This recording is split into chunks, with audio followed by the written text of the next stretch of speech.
Can I just say how much I adore Dr. Stone? Once again, another great episode of this wonderful series. It had its laughs, it had its serious moments. Hell, we even get a little backstory for our lead, Senku, and just seeing such a great father and how he kind of propelled his son into the world of science, even if he personally wasn't a brainiac like his son would be. I loved this episode. First things first, I have to say, one of my favorite aspects early on into the show was how many, myself included, thought the love interest for Taiju Yuzu would probably be incredibly dragged out. When would she come out of the stone? When would he be able to confess his love? And within such a short amount of time, she was already freed from her stone prison. And I loved that because it easily could have been oh my god, is she ever going to come out of the stone, or are they going to have to, awaken other people before her? And immediately she came out. In this episode, the love confession is very much like, okay, here it's coming, and then no, he's not going to say it because he believes that in this type of world, basically he has nowhere to run to. It's just too easy for him that now he can basically tell her how he feels because there's nothing that can really give him an easy way out. It would feel like cheating to him. And I love how they do something that's super important, but it doesn't feel like we're dragging things out just for the sake of it. They easily could drag out the sense of like, oh my god, he's not confessing for a very cliche reason.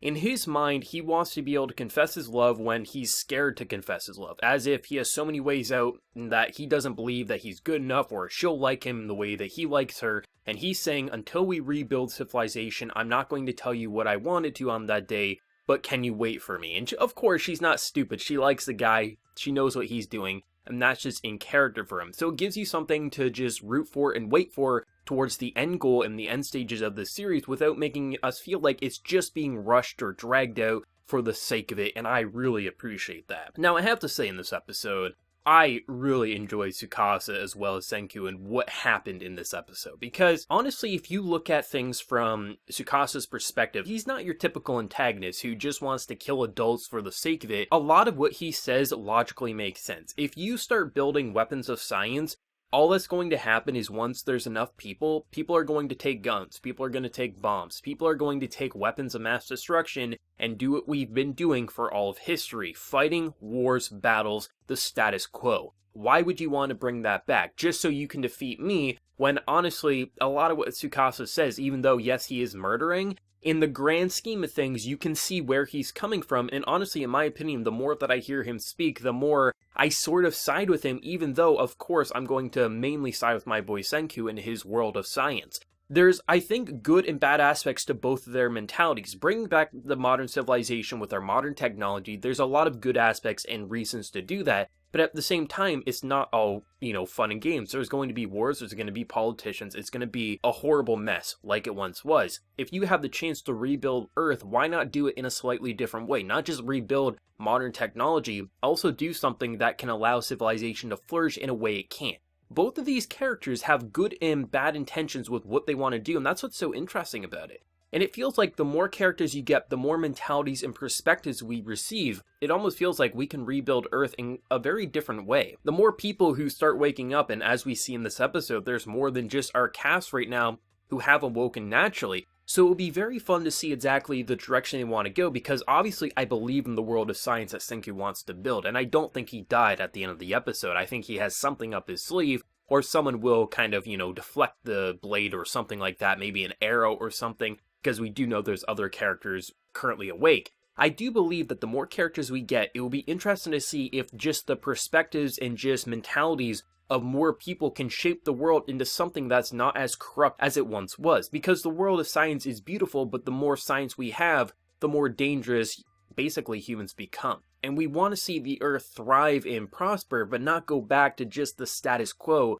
like we once had. And that's what I love about the dynamic between Tsukasa as well as Senku, because as he says in this episode, if they would have met before the world went to stone, Senku might have been his first friend, the first person he could truly see eye to eye with and truly care for, but in this world, he truly believes in what he's doing and he feels like he's a threat, as Senku feels like Tsukasa's a threat. And you don't get to see an antagonist kind of rivalry like that too often, and I think that's such a beautiful relationship that's truly gripping. it's emotionally gripping, and it has its serious moments even though so much about Dr. Stone has been so comfy and comedy based up to this point. And that's what I love, because both of their perspectives, you understand where they're coming from. They both have pros and cons to it. In this episode, because something I was kind of just completely disregarding, it's not even just like taxes and, just the general adults. It's wars. Senku's gunpowder and just where that's going to go, that will rebuild wars, and you understand why Tsukasa would really want to push back against that. And that's such a great dynamic. I mentioned at the beginning of this video, I love the father of Senku. This is a guy who, I was like, I wonder where the backstory is truly going to go. You got little old Senku who wants to become a scientist, he wants to go to space.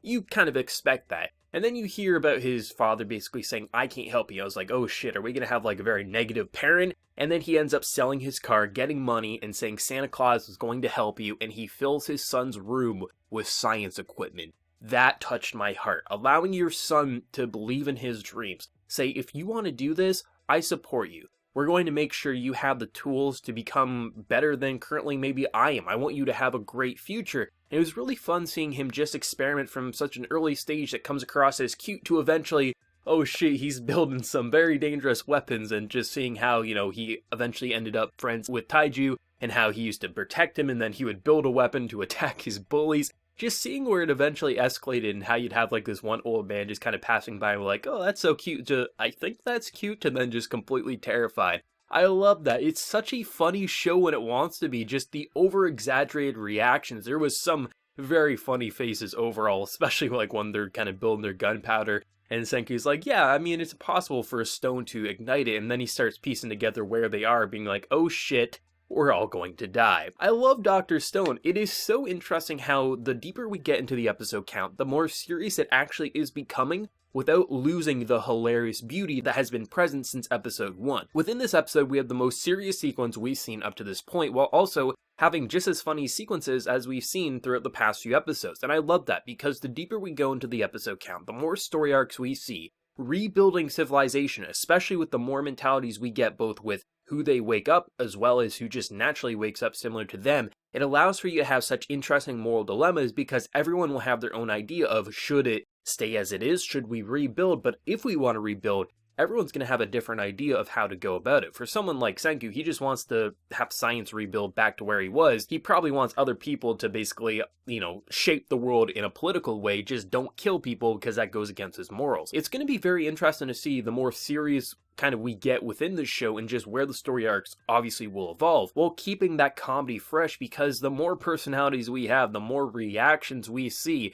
it's gonna make us laugh, hell, may make us tear up at some points in time. And I love how there actually is a threat of danger of not just the general wildlife that has come to recapture Earth, not be pushed back like it once was because of humanity in modern day. You also have the real human threat, both with people you might want to call friends and also who might just be your potential enemies down the road. When you see signal flares in the distance, that doesn't just mean that it's going to be a friendly face. It could be someone waiting to kill you because they believe they want to basically own Earth for themselves. It's such an interesting concept of rebuilding to modern civilization, because you truly believe that this brainiac kid can do it. You believe in one life cycle this man could rebuild up to where he was, because that's just how smart he is. But at the same time, it's not just a walk in the park like it was in the first couple of episodes, where you're like, oh shit, he's just, if he wants to build a crossbow, he'll build a crossbow. If he's going to create some alcohol. And I love how it's not just a walk in the park, there actually is a threat while still making it feel comfy, and that's what I adore about this show. It is so goddamn fun, while also having enough serious elements to really make us feel like it's not just a so dumb it works show. No, it's a very fun show that has its serious moments, and everything logically makes sense for Dr. Stone's world, just not for our own universe, and that's what I adore about this show. This was probably my favorite episode of the series up to this point. It was basically as funny as any of the past episodes, but you had such great character growth for the present cast and the whole relationship aspect and the romance. You have some backstory to really flesh out just how Senku became who he was, while also really highlighting an antagonist in such a human way that he doesn't just feel like a mindless killer. You understand where he's coming from. I personally kind of agree with some of what Tsukasa's saying, but I also heavily disagree with some of Tsukasa's actions. Primarily agree with Senku, but I also sort of disagree with maybe propelling weapons of science, because yeah, I don't want to see wars come back to this world of Dr. Stone when you could potentially avoid it. as long as there isn't more scientists with someone's capabilities such as Senku. It'll take thousands of years without someone like him. And I love that. It is such a fun show at the end of the day that knows what fun is, but also can be serious when it matters. And I thought episode 4 of Dr. Stone was absolutely incredible, one of my favorite episodes I watched this week. Let me know what everyone thought down in the comment section below. Do you love it? Do you hate your favorite moment? Where do you think episode 5 is going to go? Let me know. Be sure to like the video if you did enjoy, and also hit that subscribe button if you have been new. So until next time, everyone, please take care and have a good one.